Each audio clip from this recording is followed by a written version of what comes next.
This is the Marvel Legends, Marvel 80 years in the retro card packaging. The Uncanny X-Men Cyclops with laser light eyes. The original Toy Biz figure actually had light up eyes, I believe, for the figure. I never had it. Now this figure is part of that whole retro Uncanny X-Men wave of figures. I picked up this figure at Hobby Corner. Very cool. Let's get him out of packaging. And here is Cyclops out of packaging, and the figure turned out way better than I anticipated. It actually looks super great. I'm very impressed with it. I thought it was just going to be simple and boring, but there's so much life into this figure, so much dynamism. And I don't know if you guys know this, but my very first experience reading Cyclops in the comic books was actually him being the leader of the X Factor X-Men team, or X Factor team. I had no idea he was one of the original X-Men. My high school buddies were saying, hey, go back read the other comic books, and I started reading it. I always thought that the X-Men were started out with Storm, Professor X, Professor Xavier, Wolverine, Colossus, Nightcrawler. I thought they were just the original X-Men. I had no idea that Cyclops was one of the founding members of X-Men. So I had to read back and read all those old X-Men comic books, and very impressed with the character. He's actually one of my favorite X-Men characters out there. And to have an action figure of the very first time I read Cyclops in the comic books is absolutely surreal. Wow, look at this.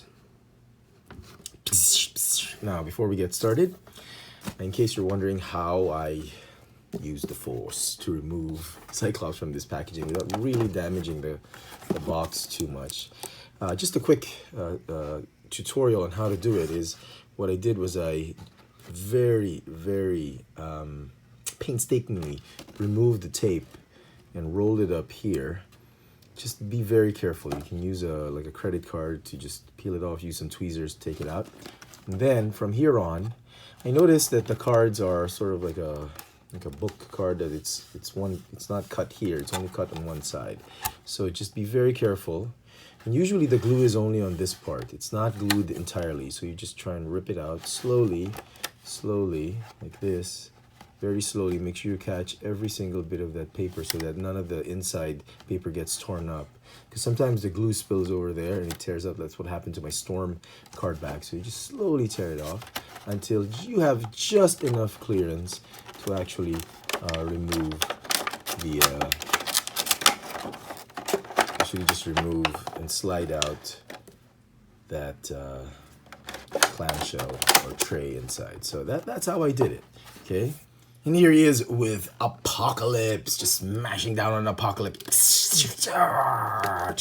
He scales very nicely with the Apocalypse BAF figure, but oh man, look at that. Just a perfect diorama. And here he is with his best buddy, Logan, the Wolverine. I don't really know if that's entirely possible for Wolverine to block out the optic blast with his claws.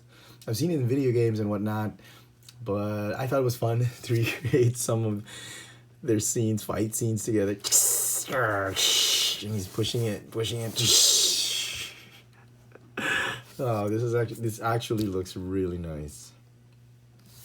Okay, now the figure comes with, as you can already see, some accessories. He's got an extra head, which I thought was pretty nice. I just wish they didn't add these effects to it. I would just wish it was just a plain poker-faced head sculpt with the mask on. Now, the optic blast is really a kinetic force beam. It's like a really very powerful force field.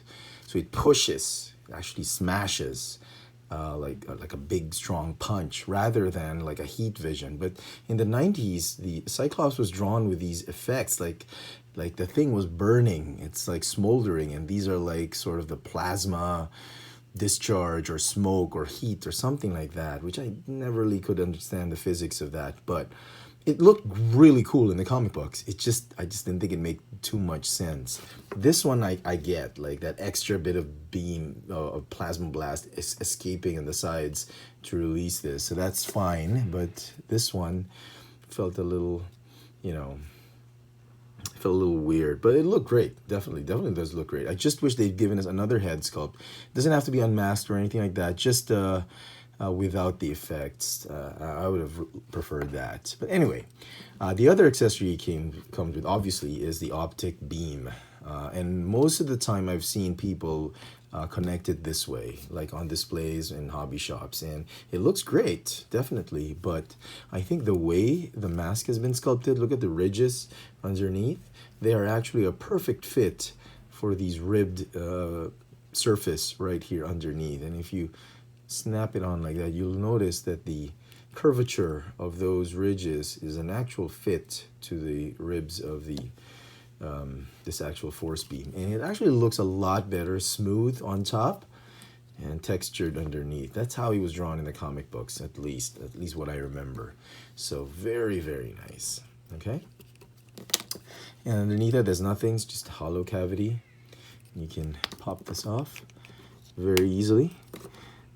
I love the fact that Hasbro has been trying to upgrade the way they manufacture the head sculpt so that there's very little paint issues on the head sculpt. They've made separate pieces for the face and the actual head. And that way they can avoid a lot of paint issues and quality control. So like this one, it's actually spot on.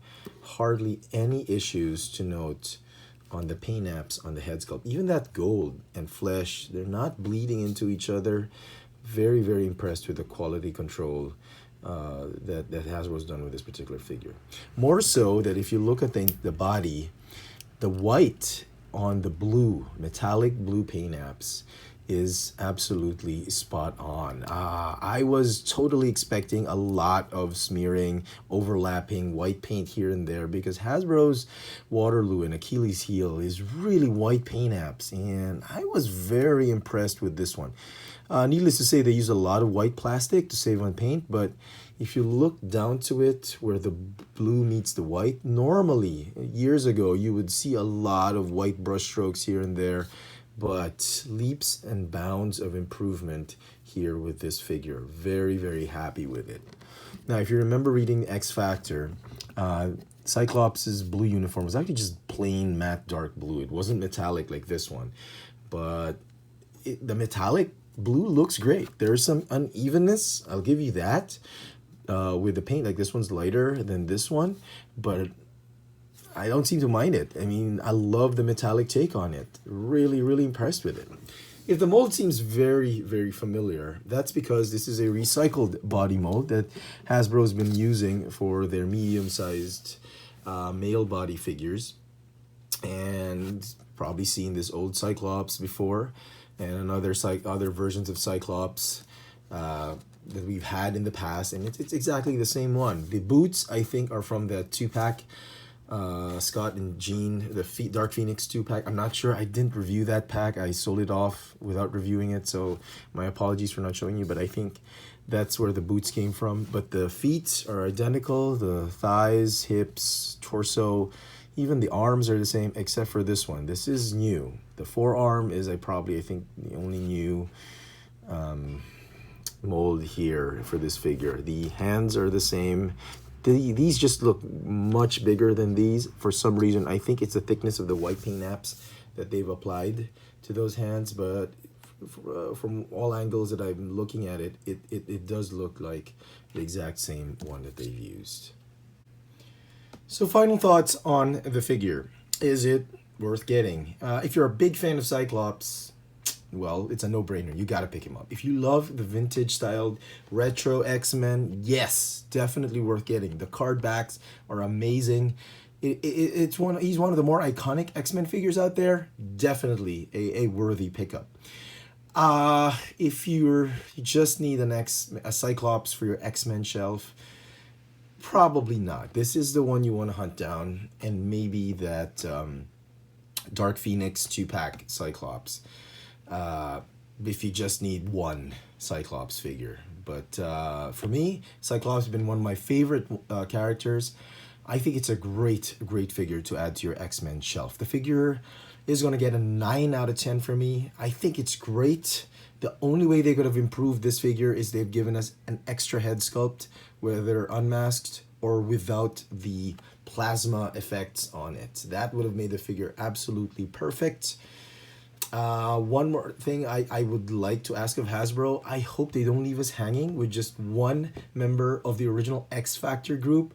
I do hope, even if it's just a repaint, I do hope they give us the other members of the team in that X-styled uniform for X Factor. That would really complete anybody's 90s mutant shelf. So there you go, folks. I hope you've enjoyed this little video review. If you did, please let me know in the comment section below. Let me know what you think of this new Marvel Legends Cyclops figure.